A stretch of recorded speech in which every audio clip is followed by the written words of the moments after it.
Si vous traînez un minimum sur YouTube durant ces dernières années, vous avez peut-être entendu parler du jeu Yandere Simulator.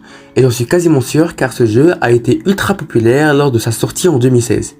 Bon, il a existé bien avant, en 2014, mais c'était seulement un test, donc il a vraiment existé en 2016.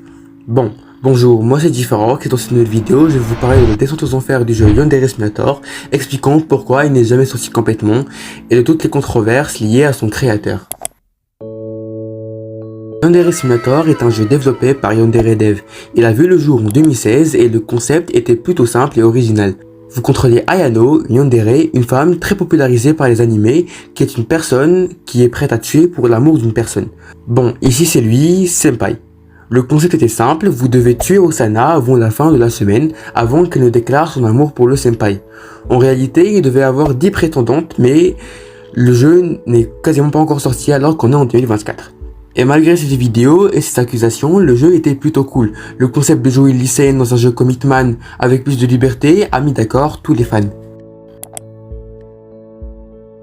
Il faut savoir qu'en 2016, sur YouTube, les youtubeurs comme Squeezie ne faisaient pas le JP Explorer et ne fitaient pas avec Orelsan, si vous voyez ce que je veux dire.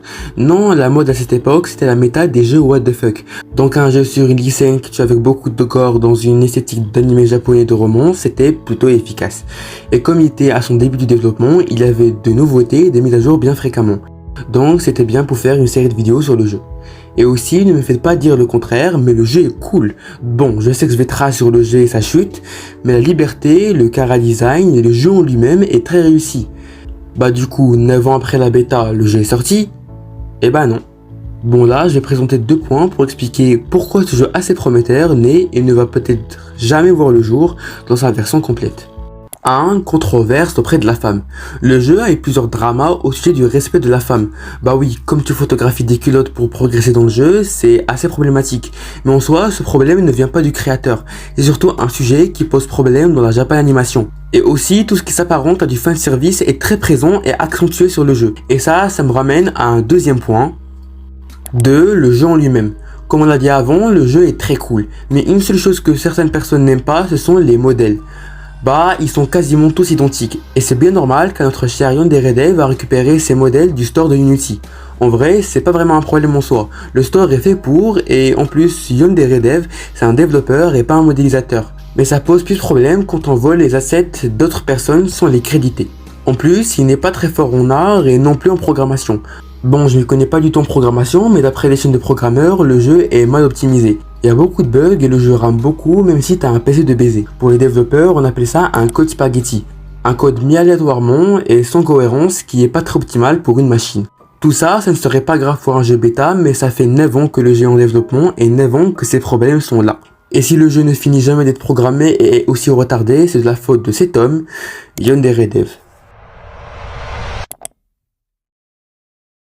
Yandere Dev, de son vrai nom Eva Xephon, pour la vidéo on va l'appeler Eva X. Et Yandere Dev commence son aventure sur internet au début des années 2000, où il est très présent sur des sites comme 4chan, qui était un site très populaire à l'époque. Et comme maintenant, il était assez problématique lors de son adolescence, comme un post qu'il avait posté où il demande comment tuer ses parents. Bon, c'est un ado énervé qui ne sait pas ce qu'il dit, donc là c'est excusable.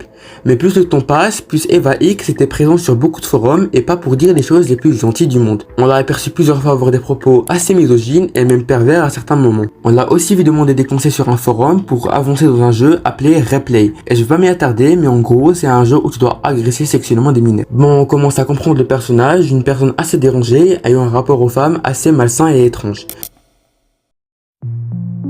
Et maintenant, on va passer au drama qui a eu un impact assez négatif envers Eva X. C'était une fan qui était présente énormément dans ses streams et son forum à l'époque. On peut trouver le témoignage de cette jeune fille où elle affirme que la personne avec qui elle parlait, Yandere Dev, était en fait Eva Xephon.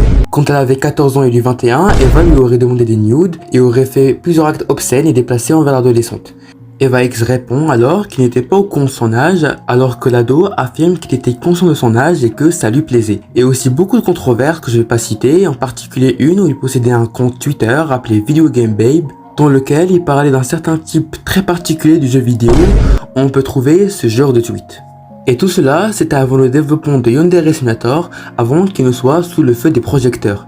Et il y a un événement qui l'a poussé à créer ce jeu. C'était une expérience avec un autre dev qui était un idole pour Eva X et il lui a envoyé un jeu qu'il a fait lui-même. Et sa réponse n'était pas à ce qu'il s'y attendait. En gros, il lui dit qu'il ne déteste pas le jeu, mais son attitude. Et que malgré que des personnes lui donnent des conseils, il les ignore et finit par dire « Beau travail mec, qu'est-ce que tu voulais entendre ?» Et Yandere Dev sort de cette expérience assez frustré et décide de créer un jeu qui dépassera le jeu Schoolgirl de ce fameux développeur. C'est là que naîtra Yandere Simulator, un jeu tout droit sorti de la tête d'un pseudo-pédophile et d'un détraqué qui est une passion pour des jeux japonais assez douteux, un mauvais programmeur et une relation détestable avec les femmes.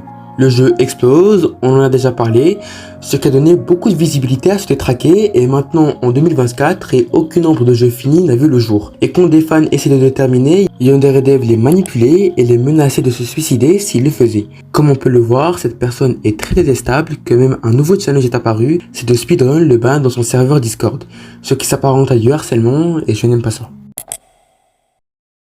Enfin, je peux dire que c'est assez triste qu'un jeu avec tellement de potentiel ne sortira peut-être jamais, même que maintenant en 2024 des mises à jour sont assez présentes. Bon, c'est déjà la fin de la vidéo, j'espère qu'elle vous aura plu. Il a été super intéressant de me pencher sur ce cas et de voir comment ce personnage a atteint le succès pour ne pas avoir pu le gérer. Comme d'hab, abonnez-vous, ça me soutient énormément et merci d'avoir regardé. Et à la semaine prochaine.